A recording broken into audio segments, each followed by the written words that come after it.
Нового шнура испытания проводим. Значит, взрывники шаг вперед, работают со мной. Все остальные у нас на подстраховке, на помощи. Значит, с лопатами, с РЛУшками. Вот пожарка. РЛУшки набираем и стоим отдельно. Сейчас такая жара, как, ну, вы в курсе, что мы в обед не взрываем. Да, мы взрываем рано утром, поздно вечером. Когда роса, когда чуть влажности побольше, не такая жара. Ну, испытания нам надо провести в самых таких жестких условиях.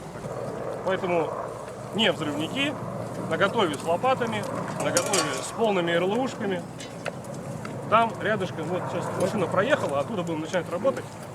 Наготове, чтобы были, сразу стояли. Поэтому пожарка вон подошла. Набирайте РЛУшки и готовьтесь.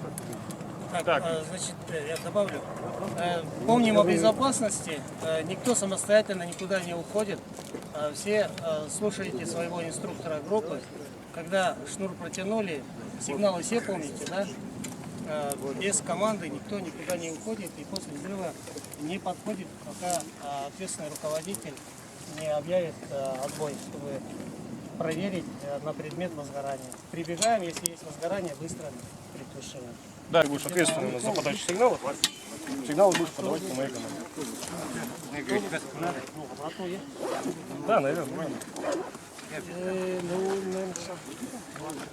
Буду сейчас снимать, потом ругаться. Ругаться будут на меня. Ну, буду дурником. Нам лопата старше. Лопата берем.